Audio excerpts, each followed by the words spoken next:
Iron hinges scream a familiar, rusted lullaby every sundown. It is the sound of a mother's love, warped into a cage. For 19 years, Cheyenne knew only the splintered floorboards of a windowless root shed, locked away from a world she was told would eat her alive. Until the night the mountain coughed up a man carved from granite and stubbornness. He didn't ask for the key. He brought an axe. Some cages aren't meant to be unlocked. They must be shattered. Sunset always brought the heavy metallic clank of the padlock. It was a sound Cheyenne felt in her molars before it even reached her ears. Every evening, just as the Wyoming sky bruised purple and the wind began to bare its teeth across the plains, her mother marched her to the back of the homestead. The shed stood 50 yards from the main cabin, half sunk into the earth, built of thick pine logs and chinked with hardened mud. It was originally meant to keep potatoes from freezing. For the last 10 years, it had kept Cheyenne from living.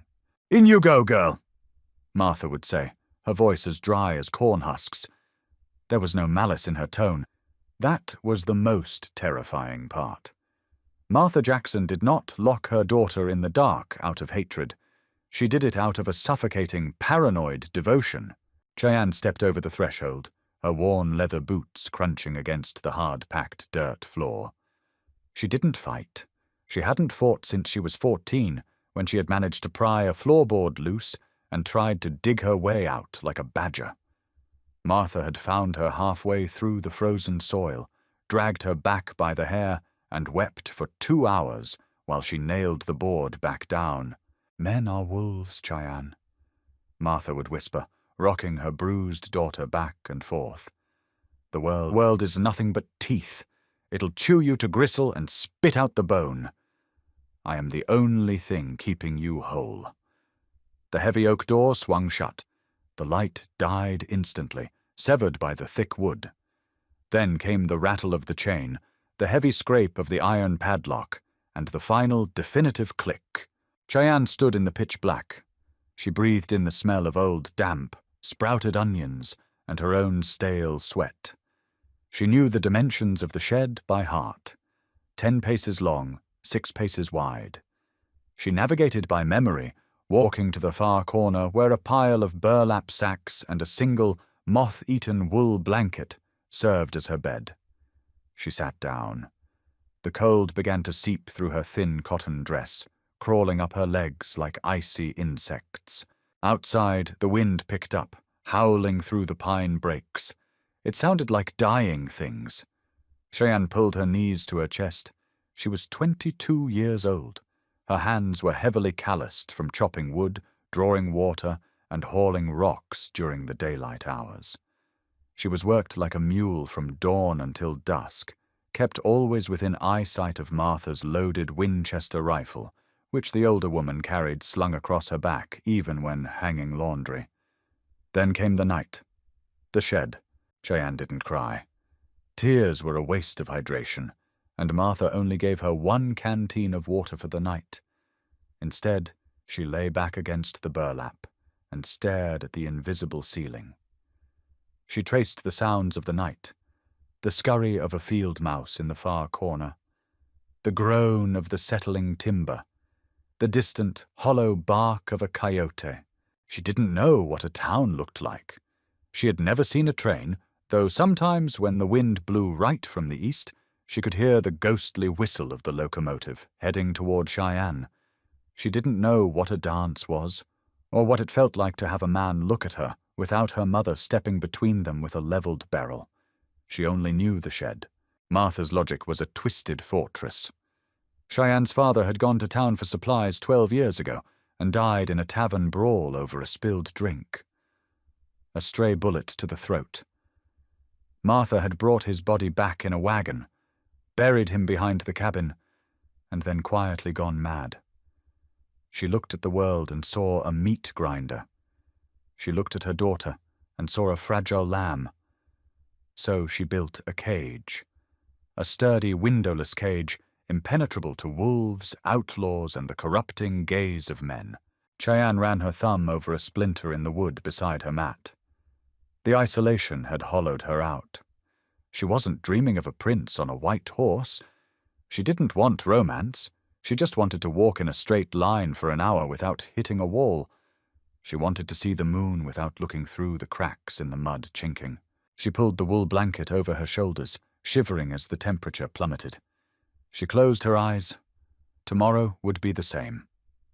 The click of the lock at dawn, the blinding sunlight, the endless chores, the silent meals. And then, the click of the lock at dusk. It was a rhythm carved into her bones. She slept, dreaming of open fields and the taste of wind. Giannis Row smelled like pine resin, wood smoke, and dried blood.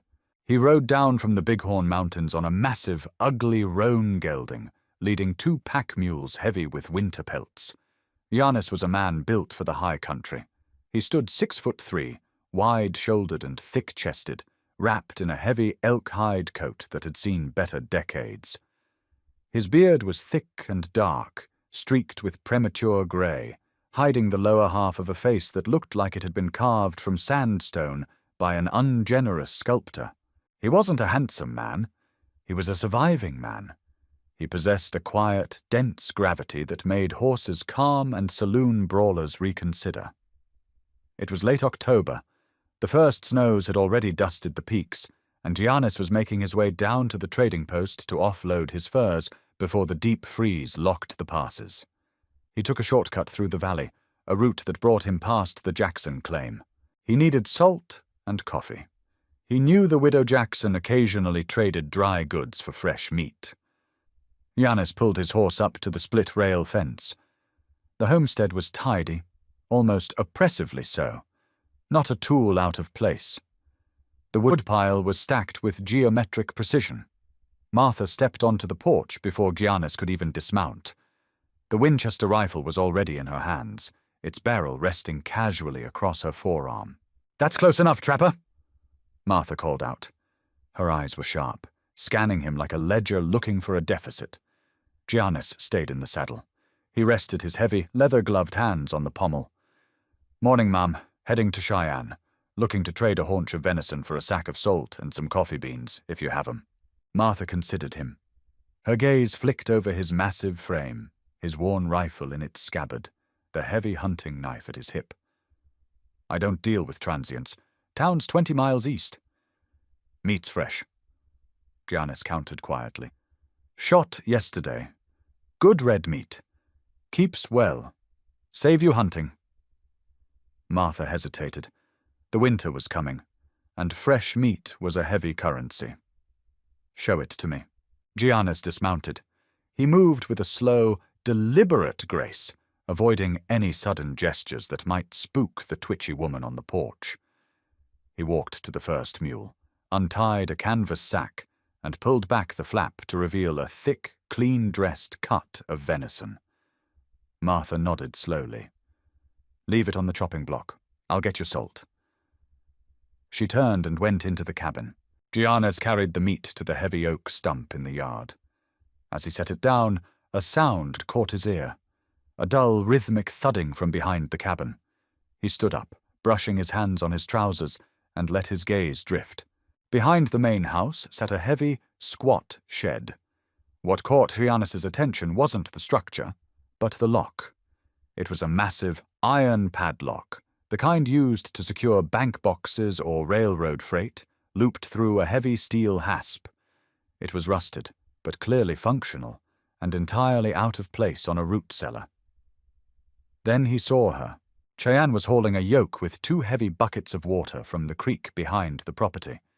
She walked with her head down, her shoulders straining against the weight.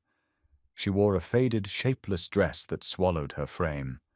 Her hair, the color of wet straw, was tied back in a brutal, tight braid. She looked up. For a fraction of a second, her eyes met Giannis's. They were a startling, pale gray, like the sky right before a blizzard. But it wasn't the color that struck him. It was the absolute, hollow exhaustion in them. It was the look of a trapped coyote he had once found in a snare, a creature that had stopped fighting the wire and was simply waiting for the end. "Eyes on the ground, Cheyenne!" Martha's voice cracked like a bullwhip from the cabin door. Cheyenne flinched violently. She dropped her gaze instantly, her shoulders hunching inward as if to make herself smaller. She shuffled past the woodpile, disappearing behind the far side of the cabin without looking up again. Martha marched out, dropping a small canvas sack of salt and a paper bundle of coffee onto the porch. She stood between Giannis and the direction Cheyenne had gone, her jaw set, the rifle now held firmly in both hands. "Take your goods and move on, mountain man!" Martha snapped. Giannis didn't say a word. He looked at Martha. He looked at the heavy iron padlock on the shed. He looked at the trail of water splashed on the dry dust where Cheyenne had walked. He had lived in the wild long enough to understand predators and prey. He knew what a cage looked like, even when it was painted over with domesticity. He picked up the salt and coffee. "Much obliged," he rumbled. His voice was deep, scraping like rocks underwater. He walked back to his horse, tied the supplies to his saddle, and mounted up. He turned the roan toward the eastern trail. As he rode away, he didn't look back, but the image of those pale, empty eyes burned into his mind, and the weight of that heavy iron lock settled somewhere deep in his chest. Giannis Rowe minded his own business. It was how a man stayed alive in the territory. You didn't poke a hornet's nest, and you didn't step between a she-bear and her cub. But as he rode into the tree line, the wind shifted, blowing cold off the peaks. A bitter freeze was coming, a killer freeze. Giannis looked down at his calloused hands, resting on the reins. He closed his eyes. "Damn it," he whispered to the wind. The blizzard hit 3 days later. It didn't start with snow. It started with a silence so profound it felt like the air itself had been sucked out of the valley. Then came the wind, shrieking down from the Bighorn Peaks, driving a wall of white powder that blinded the sky and buried the earth. Martha locked Cheyenne in the shed at 3 in the afternoon. The sky was already black. "Wrap up tight," Martha said, hastily shoving the bolt closed. Her breath plumed in the freezing air. "Lord protects those who endure, Cheyenne." The heavy padlock clicked shut. The footsteps retreated, quickly fading under the roar of the wind. Inside the shed, the darkness was absolute. But the darkness wasn't the problem tonight. It was the cold. It seeped through the mud, chinking like icy fingers. Within an hour, the temperature inside the shed dropped below freezing. Cheyenne huddled in the corner, wrapping herself in the moth-eaten wool blanket and piling the rough burlap sacks on top of her. It wasn't enough. The cold dug past her clothes, past her skin, sinking directly into her marrow. Her teeth began to chatter so violently she bit her tongue, filling her mouth with the warm, metallic taste of blood. She pulled her knees tight against her chest, trying to conserve whatever heat her body could generate. But the floorboards were like blocks of ice. Frost began to form on the inside of the door, a glittering, fatal lace in the pitch black. By midnight, the shivering stopped. Cheyenne knew enough about the winters here to know what that meant. Her body was giving up. The frantic attempt to generate heat had failed, and now her core was surrendering. A strange, heavy lethargy washed over her. It wasn't painful anymore. It felt almost like drifting off on a warm summer afternoon. So this is it, she thought, her mind moving sluggishly. I don't die of a wolf. I don't die of a man. I die of a mother's love. She closed her eyes, letting the heavy, numb sleep pull her under. 10 miles away, Giannis Rowe sat by the hearth in a small, abandoned line shack he had commandeered for the storm. The iron stove was cherry red, radiating intense heat. He had coffee, he had meat, he had shelter. He couldn't sleep. He sat in a rickety wooden chair, staring at the flames dancing behind the cast-iron grate. Every time he closed his eyes, he saw the rusted, heavy padlock. He heard the way the mother had barked at the girl. He saw the girl flinch. He listened to the wind tearing at the roof of the shack. It was 20 below zero out there. Maybe colder. He thought about a root cellar with no chimney. Giannis stood up. He swore loudly, kicking the chair backward. He was a fool. It wasn't his business. The girl was probably inside the main cabin by the hearth. The mother was crazy, but she wasn't a murderer. She wouldn't leave her own flesh and blood in an unheated shed during a killing freeze. Would she? Giannis threw on his heavy elk coat. He wrapped a thick wool scarf around his face, pulled his beaver pelt hat down low, and grabbed his gear. He didn't bother with the horse. No animal could navigate the drifts in the dark. He strapped on his snowshoes. He took his rifle. And after a moment's hesitation, he grabbed his splitting maul. A heavy, iron-headed axe meant for driving wedges through hardwood. He stepped out into the storm. The trek took 3 hours. It was a brutal, agonizing push through waist-deep drifts, leaning into a wind that felt like broken glass against any exposed skin. By the time Giannis saw the faint yellow glow of the Jackson cabin window through the whiteout, his beard was a solid block of ice, and his lungs burned with every breath. He approached the property from the rear, bypassing the main cabin entirely. He waded through the snowdrifts towards the shed. It was buried halfway up the door. Giannis reached the structure. He fell to his knees, using his heavy, mittened hands to frantically dig away the snow, blocking the door. He exposed the iron hasp. The padlock was coated in a thick shell of rime ice. He pressed his ear against the freezing wood. "Hey!" he bellowed over the wind. "Girl, are you in there?" Silence. Only the shrieking gale.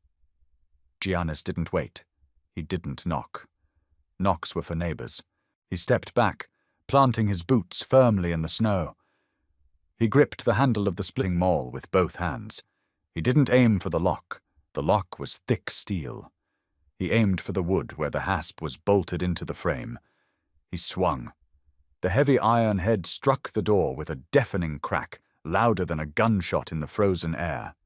The old oak splintered, but held.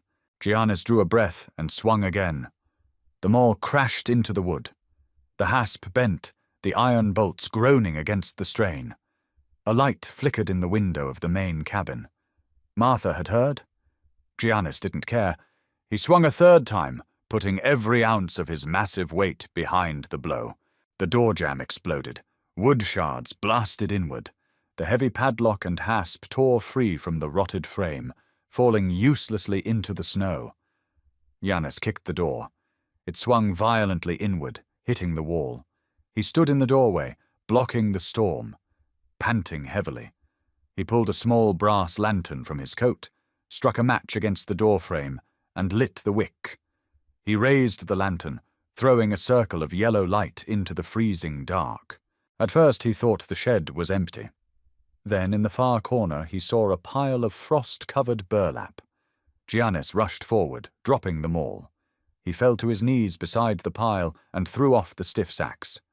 Cheyenne lay curled in a fetal position. Her skin was the color of skim milk, her lips a stark, terrifying blue. Her eyes were closed. She wasn't shivering. Giannis pulled off his heavy mitten. He pressed 2 thick fingers against her throat, right under her jaw.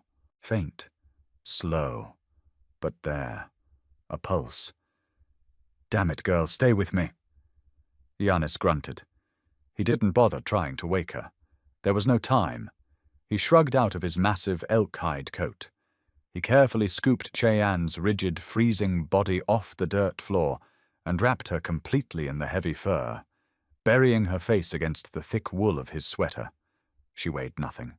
She felt like a bundle of frozen kindling in his arms. He stood up, turning toward the doorway. Martha Jackson stood in the shattered frame. The wind whipped her gray hair wildly around her face.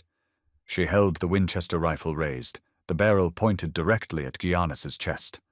Her hands were shaking, whether from the cold or from rage, Giannis couldn't tell.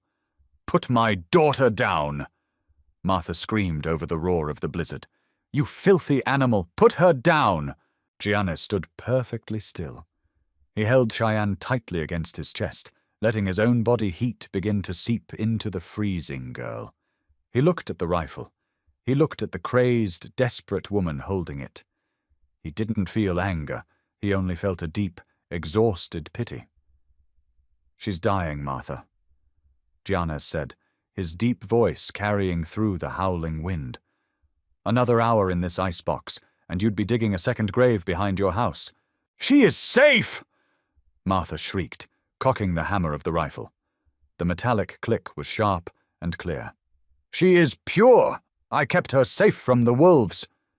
"You are the wolf," Giannis said evenly. He didn't raise his voice. He simply stated it as a fact of the earth. "You just built the cage from the inside."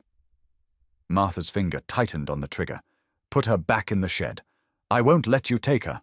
I'll kill you where you stand." Giannis looked down the barrel of the gun. He didn't flinch. "Then you better shoot straight, widow," Giannis said softly. "Because if you don't kill me with the first round, I am going to take this girl, and you will never see her again." He stepped forward. Martha gasped, stumbling backwards slightly as the massive man moved toward her. "I'll do it!" she screamed. Giannis took another step. The barrel of the Winchester was inches from his chest. He could see the absolute terror in Martha's eyes. She had prepared her whole life to shoot a monster, a bandit, a wolf. But faced with a man who was walking into her gun to save the life she had nearly extinguished, the certainty cracked. "Shoot or step aside," Giannis ordered. Martha stared at him. She looked at the bundle of elk hide in his arms. She saw Cheyenne's pale, lifeless hand dangling limply from beneath the fur. A ragged sob tore from Martha's throat. Her arms began to shake violently. Slowly, agonizingly, the barrel of the rifle lowered. She fell to her knees in the snow, burying her face in her hands, weeping with a wretched, broken sound that was immediately swallowed by the storm. Giannis didn't offer a word of comfort. He stepped past the weeping woman, stepping out into the blinding white chaos of the blizzard, carrying the girl away from the only world she had ever known. The journey back was a waking nightmare. Every step Giannis took required a monumental exertion of will. The wind did not just blow, it battered against him like solid wood, trying to drive him to his knees. The snowdrifts shifted and collapsed under his snowshoes, turning a 3-hour hike into a 4-hour crawl. He held Cheyenne tightly to his chest. She remained unconscious, a heavy, frigid lump wrapped in his elk hide coat. He kept his chin tucked down, shielding her face with his broad chest, letting the blizzard tear at his own exposed neck and jaw. He couldn't feel his lips. He couldn't feel his fingers. He just kept walking, focusing on the rhythmic, agonizing burn in his thighs. Left foot, right foot. Do not stop. If you stop, you die. When the dark shape of the line shack finally materialized through the whiteout, Giannis let out a breath he felt he'd been holding for miles. He kicked the door open, lunged inside, and kicked it shut against the gale. The silence in the shack was instantaneous and heavy. The air was stiflingly hot, the cast-iron stove radiating a dry, blistering heat that smelled of scorched pine and old iron. Giannis didn't waste a second. He carried Cheyenne to the small, rope-strung cot in the corner and laid her down. His hands were numb, clumsy blocks of wood, but he managed to unbuckle his coat and peel it back. She looked worse in the light. Her lips were no longer just blue. They were a bruised, sickly purple. Her skin possessed the waxy sheen of a corpse. Giannis swore under his breath, a rough, ragged sound. He pulled off his stiff mittens and rubbed his hands together vigorously over the stove until the agonizing prickle of blood flow returned. Then he went to work. He knew cold. He knew that throwing her directly against the stove would cause her heart to cramp and fail. She needed a slow, painful thaw. He unwrapped the damp wool blanket Martha had given her. It was stiff with frost. He tossed it to the floor. Cheyenne wore a faded cotton dress and 2 layers of thin, worn petticoats, all stiffened by the freezing damp of the shed. Giannis didn't hesitate. Survival trumped modesty. He pulled a heavy hunting knife from his belt and carefully sliced down the side of the dress and petticoats, peeling the freezing, wet fabric away from her rigid body. She wore a simple cotton shift underneath, dry but icy to the touch. He left it on her. He moved to his pack, dragging out 2 thick, dry Hudson Bay wool blankets. He wrapped her in them tightly, swaddling her like an infant. He dragged the cot closer to the stove, but not too close. He filled a tin cup with snow, set it on the iron top to melt, and added a handful of coffee grounds. Then he sat in the wooden chair, leaned his elbows on his knees, and watched her breathe. It was shallow, too slow, but it was there. An hour passed. The wind hammered the roof, trying to pry the shingles loose. At the 2-hour mark, Cheyenne began to shiver. It wasn't a mild tremor. It was a violent, full-body convulsion. Her teeth clicked together loudly in the quiet cabin. Giannis leaned forward. This was the dangerous part. The thaw. As the blood began to circulate from her core back to her freezing extremities, it would feel like ground glass moving through her veins. Cheyenne's eyes snapped open. She gasped, a ragged, tearing sound, and arched her back against the cot. Pain, sharp and blinding, ripped through her hands and feet. She tried to scream, but her throat was completely dry, resulting in a hollow croak. She thrashed against the heavy wool blankets, panic setting in as the agony peaked. "Easy," a voice rumbled. Thick, heavy hands pressed down on her shoulders, pinning her gently but immovably to the mattress. Cheyenne blinked, her vision swimming. The pale grey eyes darted frantically around the room. This wasn't the shed. There was light, a lantern hanging from a rusty nail, a ceiling made of raw, unpeeled logs. Heat, a suffocating, glorious wave of heat pressing against her face. And a man. He was leaning over her, his face half hidden by a wild, dark beard. He smelled of smoke, sweat, and animal hide. He was massive, filling her field of vision, blocking out the light. "Men are wolves, Cheyenne," Martha's voice echoed in her skull.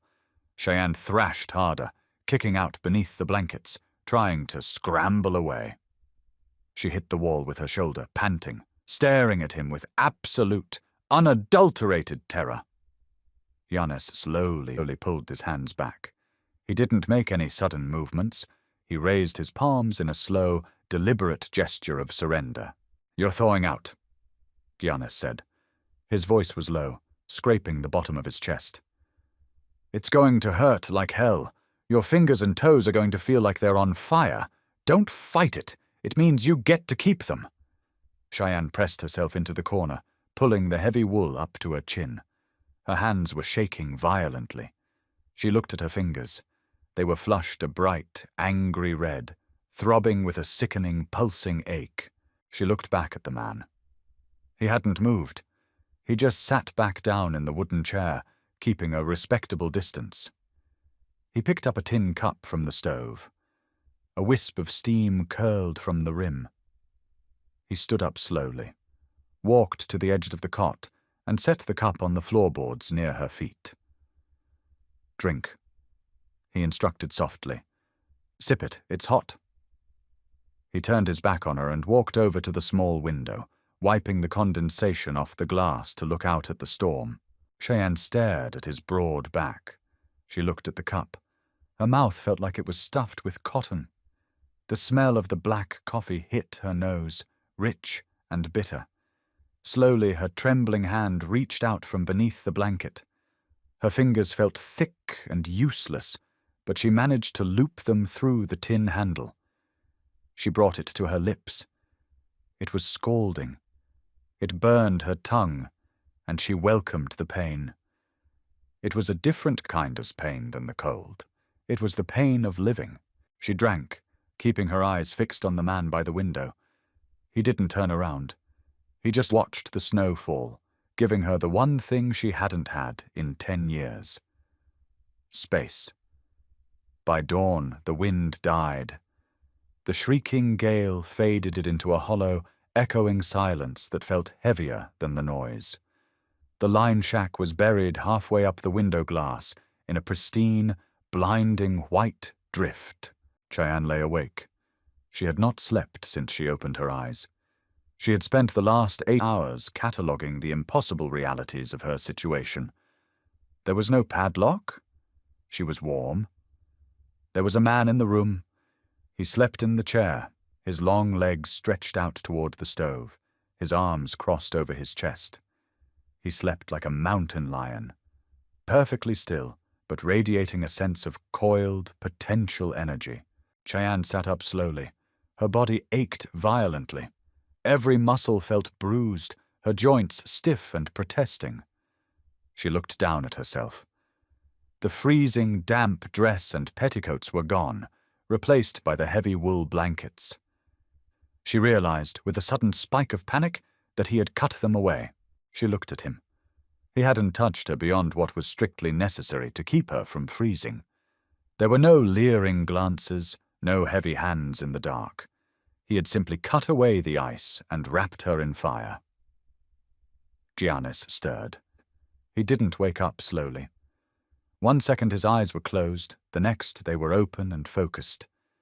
He sat up, rolling his shoulders with a heavy crunch of cartilage. He looked at Cheyenne. She immediately shrank back against the wall, pulling the blanket tight across her collarbone. "Morning." Giannis grunted. He stood up, walked to the stove, and tossed in 2 chunks of split pine. He grabbed an iron skillet from the wall and set it on the heat. From a canvas sack, he pulled a slab of salt pork and began slicing it with the same heavy hunting knife he had used on her clothes. The smell of rendering fat filled the small cabin. Cheyenne's stomach gave a loud, treacherous rumble. Giannis paused. He glanced over his shoulder. "Hungry?" he noted. It wasn't a question. He tossed the thick cuts of pork into the pan. They hissed and spit. He cracked 2 eggs over the meat, the yolks a bright, startling yellow in the dim light. When it was done, he scraped the contents onto a tin plate, grabbed a fork, and walked over to the cot. He didn't hand it to her. He set the plate on the floor next to the cot, just as he had with the coffee. Then he retreated back to his chair, pulling a whetstone from his pocket and beginning to rhythmically sharpen his skinning knife. Sko-rip, sko-rip. The sound was steady, grounding. Cheyenne stared at the plate. Her mouth watered so violently it hurt. She reached down, picked up the plate, and took a bite.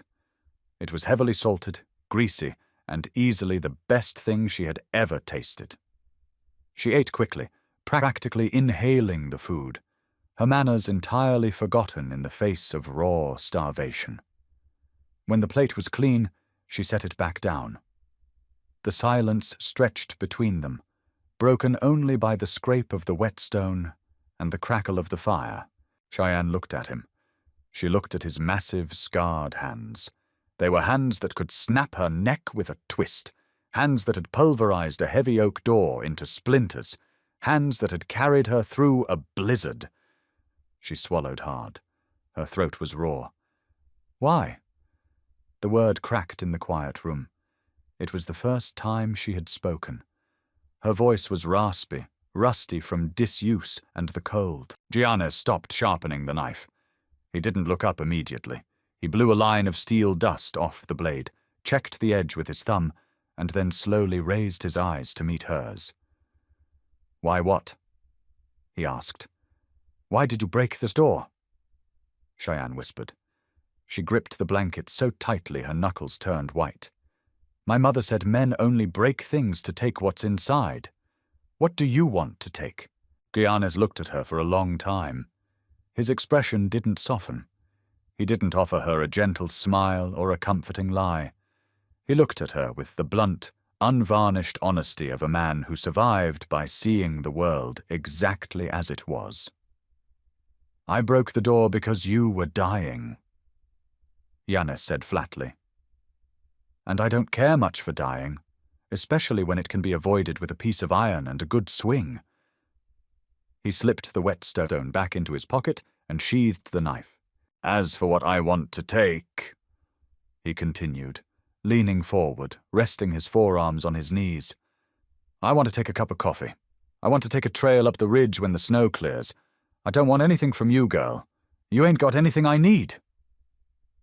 It was a harsh statement, stripped of any romance or chivalry, and it was the most comforting thing Cheyenne had ever heard. There was no hidden motive, no twisted devotion masquerading as love. He hadn't saved her to own her. He had saved her because she was freezing, and he had a fire. It was transactional in the most fundamental human way. Cheyenne let out a slow, shaky breath. The frantic, terrified beating of her heart began to slow, settling into a steady rhythm. "My name," she said, her voice a little stronger this time, "is Cheyenne." Giannis nodded once, a slow, respectful dip of his heavy head. "Giannis," he replied. He stood up, picked up her empty tin plate, and moved back to the stove to pour himself another cup of coffee. He didn't press her for details. He didn't ask about the shed or the lock or her mother. He just let the silence return. But this time, it didn't feel like a cage. It felt like an open door. The blizzard held them hostage for 3 days. It was a claustrophobic, relentless whiteout that would have driven most men mad with cabin fever. For Cheyenne, it was the first taste of unrestricted space she had known in a decade. The line shack was barely 12 feet across. Yet there was no lock on the door. There was a window she could look out of whenever she pleased. She could stand up, stretch her arms above her head, and walk from the stove to the far wall without asking permission. These were monumental, staggering liberties. She consumed them quietly, testing her boundaries like a wild horse in a new paddock. Giannis did not coddle her.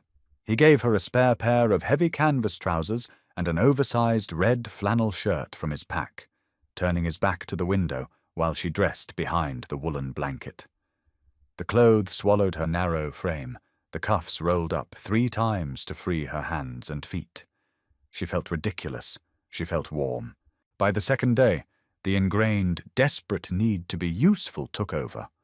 It was a survival mechanism bred into her bones by Martha's harsh governance. If you weren't working, you were a burden. If you were a burden, you were punished. While Giannis was outside clearing the stovepipe of accumulated drift snow, Cheyenne found a ragged piece of burlap. She wet it with melted snow and knelt on the rough-hewn floorboards, beginning to vigorously scrub the dirt and ash away from the hearth. She worked frantically, her breathing shallow, trying to clean the grime of a dozen transient trappers. The heavy door creaked open. Giannis stepped inside, kicking the snow from his boots. He stopped. He looked at the girl on her hands and knees, scrubbing at the raw wood with bleeding knuckles. "What are you doing?" His voice wasn't angry, but the sheer size of it filled the small room. Cheyenne flinched. She dropped the rag instantly, her shoulders hiking up toward her ears. She kept her eyes on the floor. "Cleaning. I saw the ash. I can fetch more wood when I'm done. I know how to split it. I won't eat your rations for free, mister, I promise." Giannis stared at her. He looked at the trembling slope of her shoulders beneath his flannel shirt. He recognized the posture. It was the stance of a beaten dog waiting for the boot. He walked slowly across the room. He didn't loom over her. He squatted down, bringing his eye level below hers, forcing her to look slightly down at him if she wanted to see his face. "Put the rag down, Cheyenne." She hesitated, her fingers twitching. She let go of the burlap. "Look at me." Slowly, she raised her head. Her pale gray eyes were wide, braced for impact. "This isn't a homestead," Giannis said quietly. "And I ain't your mother.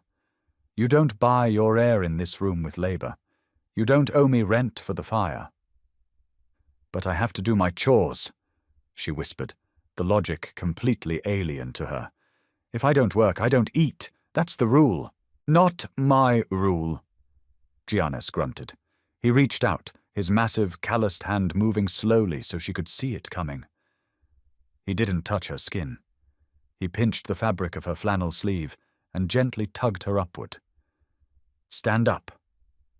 She stood, her legs shaking slightly. Giannis stood with her. He pointed a thick finger at the frosted window. You see that snow? It's 6 feet deep. We aren't going anywhere. There is no wood to chop that I haven't already chopped. There is no water to haul. There is nothing to do but sit by the fire and breathe. Can you do that?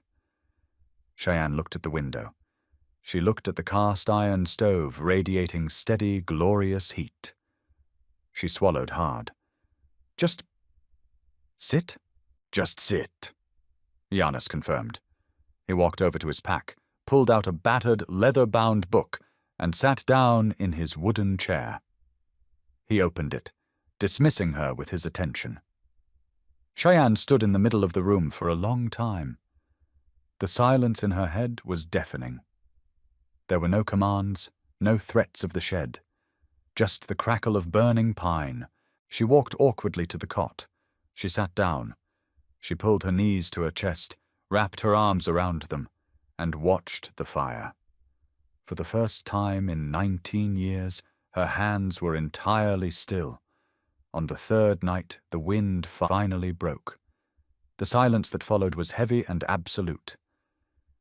Cheyenne lay on the cot, staring at the raw timber ceiling. Giannis? He didn't move from the chair, but his eyes opened. Yeah, my mother, Cheyenne started, her voice barely a whisper.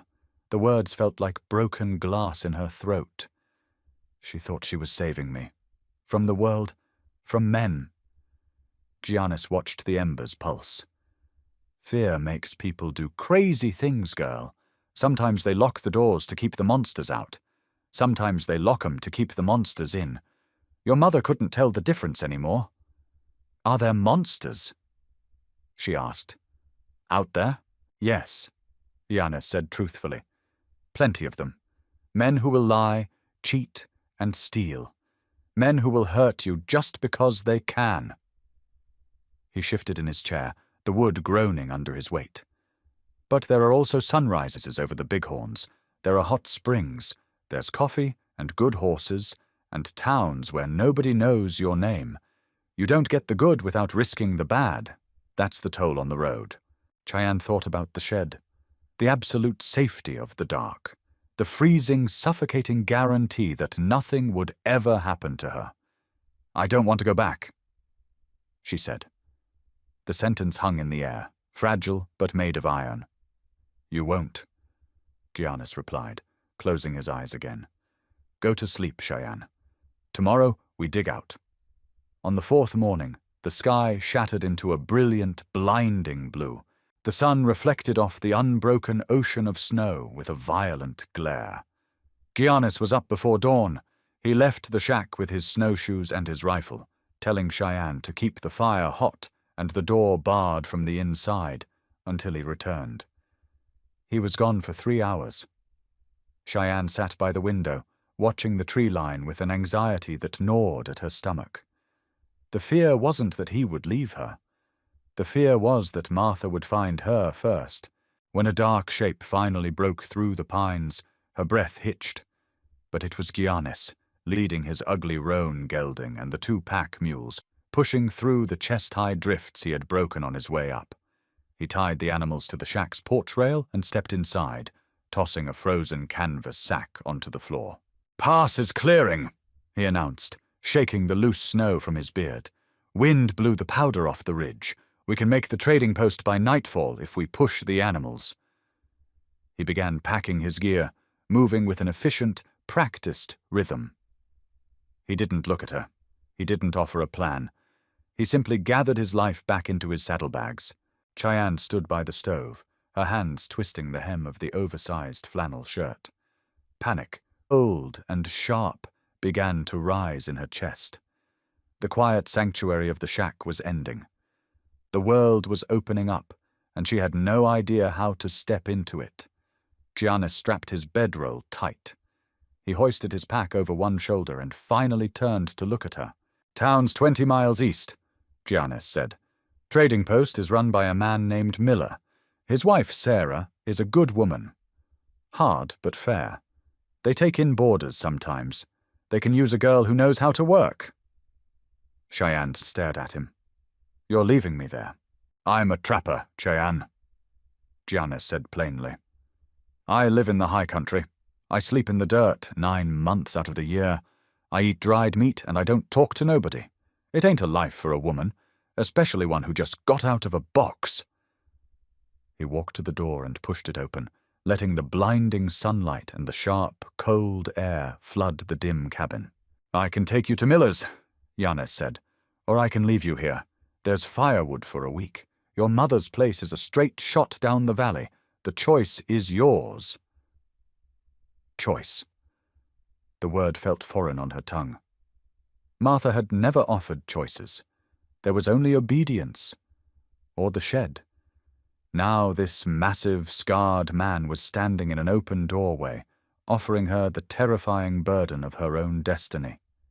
She looked at the warm stove. She looked at the door. If she went back to Martha, she knew what awaited her. The broken door would be repaired, the lock would be replaced with something heavier. The darkness would be permanent. She stepped toward the door. She didn't look back at the stove. "I'll go to the post," she said, her voice steadying. Giannis nodded once. He didn't smile, but the hard lines around his eyes softened by a fraction of an inch. "Grab your blanket. It's going to be a cold ride." They left the shack an hour later. Giannis put Cheyenne on the roan gelding, wrapping her in his heavy elk hide coat against the biting wind.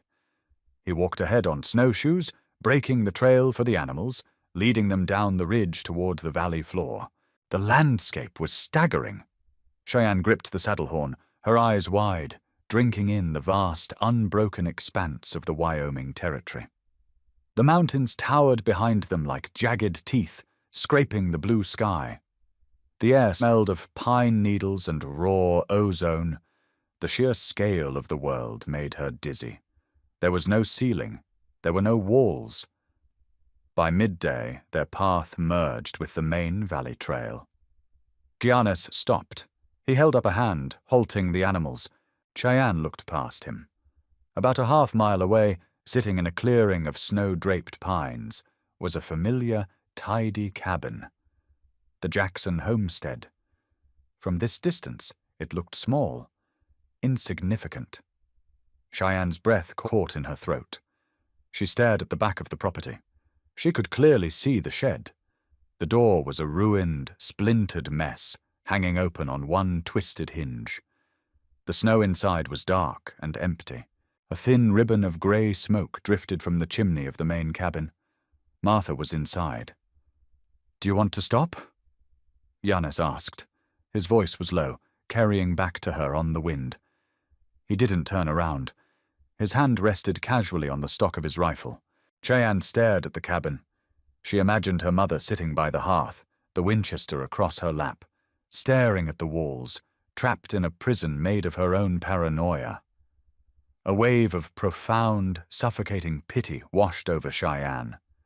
But beneath the pity was an iron resolve. She could not fix Martha. She could only save herself. "No," Cheyenne said softly. Then louder, firmer, "No, keep walking!" Giannis didn't ask twice. He adjusted his pack, leaned into the deep snow, and continued breaking the trail east. As they moved past the property line, Cheyenne turned her head forward. She watched Giannis's broad back, moving steadily, relentlessly through the drifts. She pulled the heavy collar of the elk-hide coat up around her chin. She didn't look back again. The rusted lullaby of the iron hinges was finally silent. Twilight bruised the horizon by the time the trading post emerged from the snowpack. It was a sprawling, chaotic structure of rough-hewn pine and sod roofs, bleeding yellow lantern light into the encroaching dark. For Cheyenne, it was a sensory assault. Dogs barked, mules brayed. The smell of wood smoke mingled heavily with kerosene, spilled whiskey, and the sharp tang of unwashed wool. She shrank back into Giannis's elk-hide coat, suddenly terrified of the sprawling, noisy world. Giannis didn't flinch. He led the roan straight to the hitching rail outside the main store, tying off the mules with practiced efficiency. "Stay put," he told her, stepping up onto the wooden porch and pushing through the heavy canvas flap that served as an inner door. Cheyenne sat on the horse, her knuckles white on the pommel. Men passed by, strangers. Some cast curious glances at the girl swallowed by the massive coat. Others kept their heads down against the wind. Nobody yelled. Nobody pointed a rifle. It was just a place moving with the rhythm of commerce. 10 minutes later, Giannis emerged, followed by a stout woman with a face like a dried apple and eyes sharp enough to cut glass. Sarah Miller. Sarah walked to the edge of the porch, wiping flour-dusted hands on a stained apron. She looked Cheyenne up and down, taking in the pale skin, the oversized clothes, and the lingering, haunted hollows of her cheeks. "He says you're a hard worker," Sarah noted, her voice carrying a thick, practical Midwestern twang. "Says you need a roof and don't mind scrubbing." Cheyenne looked at Giannis. He was already unstrapping her makeshift saddlebags.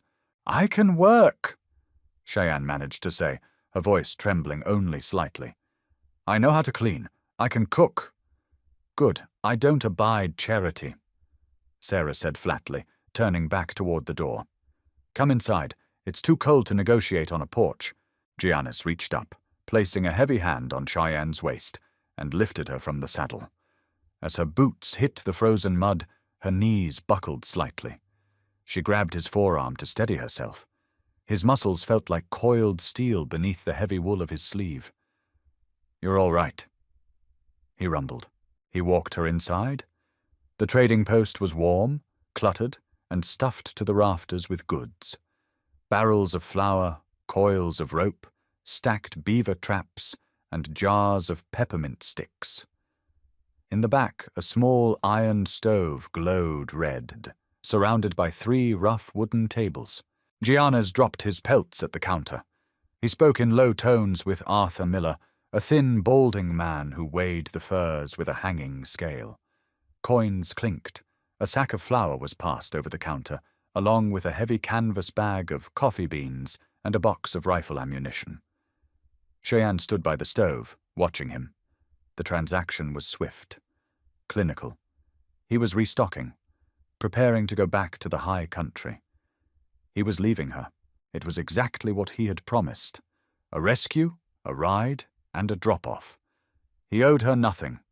Yet, a heavy, cold anchor dropped into Cheyenne's stomach. For 19 years, her mother had been her entire world. For the last 4 days, this mountain man had taken that place. Now, she was entirely untethered. Giannis finished his trade. He picked up his supplies, tipped his hat to Arthur, and walked over to where Cheyenne stood by the stove. "Miller says there's a small room off the back pantry," Giannis said, his voice entirely devoid of sentiment. "You'll sleep there. You sweep, you serve food to the boarders, you help Sarah with the inventory. You get 3 meals and a warm bed. You're safe here, Cheyenne." Cheyenne looked at the floorboards. "Safe. It's a good setup." He reached into his coat pocket and pulled out a small folded stack of greenbacks. He held it out to her. Cheyenne stared at the money. "What is that?" "My share of the furs," Giannis said. "Take it. You'll need decent boots, a coat that actually fits, things a woman needs." She didn't reach for it. "I can't take your money. I have no use for it," Giannis said, pushing the bills into her hand and folding her stiff fingers over them. "Take it." He took a step back, pulling his heavy beaver pelt hat down low over his eyes. He looked at her one last time. There was a fleeting, unspoken weight in his dark eyes, a quiet acknowledgement of the strange, brutal trial they had survived together. "Keep your head up, girl," he grunted. He turned on his heel, the floorboards groaning under his heavy boots, and walked out into the freezing night. The canvas flap swung shut behind him. Cheyenne stood perfectly still. The warmth of the stove suddenly felt suffocating. She looked at the money in her hand. She looked at Sarah Miller, who was now barking orders at a young boy carrying firewood. It was a good life. It was a normal life. It felt exactly like a cage with an open door. Outside, the wind had picked up again, howling around the corners of the trading post. Giannis strapped the sacks of flour and coffee to his pack mules. He checked the cinch on his saddle, pulling the leather tight with a sharp, violent yank. He felt a strange, nagging hollow in his chest, a sensation he fiercely ignored. He was a solitary man. The mountains did not tolerate distractions, and a half-starved girl with a broken spirit was the ultimate distraction. He had done his Christian duty. He had balanced the ledger. He put his boot in the stirrup. "Giannis?" He paused. He didn't turn around immediately. He closed his eyes, let out a long, foggy breath into the freezing air, and lowered his foot back to the snow. Cheyenne marched off the porch. She didn't have his elk-hide coat anymore. She wore a borrowed, threadbare woolen shawl, her thin shoulders braced against the biting wind. She walked straight up to the roan gelding, her boots crunching loudly in the frozen mud. She held out her hand. The crumpled greenbacks were clenched in her fist. "I won't take this," she said. Giannis stared at her. "I told you to buy boots, Cheyenne. I don't need boots for a pantry," she replied, her voice steady, cutting through the wind. "And I don't want to live in a pantry. I don't want to sweep floors for strangers and serve them coffee while I watch the window to see if my mother is riding down the trail." Giannis's brow furrowed. "Sarah Miller will protect you. You have my word on that." "I don't want protection!" Cheyenne shouted.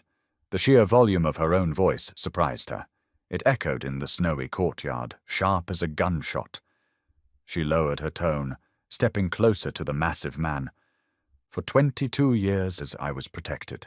I was protected from the sun, from the wind, from life. I was protected to death." She pointed a trembling finger toward the jagged, black peaks of the bighorns looming against the starlit sky. "You told me there are sunrises up there. You told me there are hot springs and open trails." She looked him dead in the eye. The pale, frightened gray of her irises had hardened into something that looked remarkably like forged iron. "I want to see them." Giannis crossed his massive arms. He looked down at her, his expression unreadable behind the thick beard. "The high country kills men who know what they're doing," Giannis said softly, dropping the harshness from his voice. "It will chew a girl like you to the bone." "My mother already chewed me to the bone," Cheyenne countered fiercely. "I survived the freeze in that shed. I survived the thaw in your cabin. I'm not a fragile thing, Giannis. You proved that to me when you swung that axe." Silence fell between them, heavy and absolute, broken only by the snort of the roan gelding and the rattle of the wind through the pines. Giannis looked at this girl. Really looked at her. He saw the jut of her chin, the desperate, wild fire in her eyes. He saw a creature that had been let out of a trap and refused to walk into a corral. He remembered the way she had looked in the shed, a frozen corpse waiting for the dirt. And he looked at the woman standing before him now, demanding the hardest, most dangerous life in the territory, simply because it was hers to choose. A slow, reluctant smirk tugged at the corner of his scarred mouth. It was a rare, startling sight. "I don't carry dead weight," Giannis warned, his voice a low rumble. "You ride with me. You pull your weight. You learn to shoot. You learn to skin. And you don't complain when the rations run thin." Cheyenne shoved the greenbacks back into his heavy coat pocket. "I know how to work."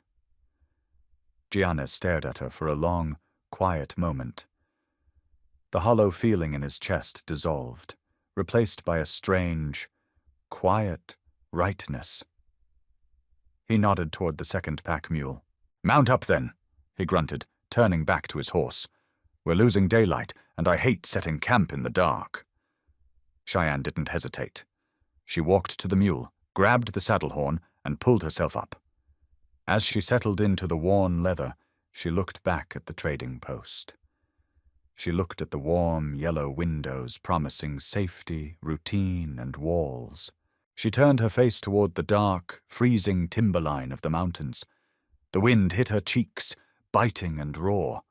It felt like breathing for the very first time.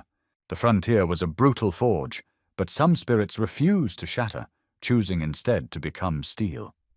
Cheyenne's escape from a suffocating cage into the boundless, untamed high country alongside a mountain man is a testament to the sheer, terrifying beauty of claiming your own destiny.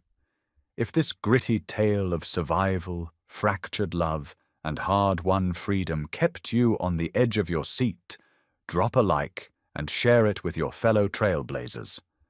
Don't forget to subscribe to our channel for more deep, character-driven Western storytelling. What would you do in Cheyenne's boots? Let us know below.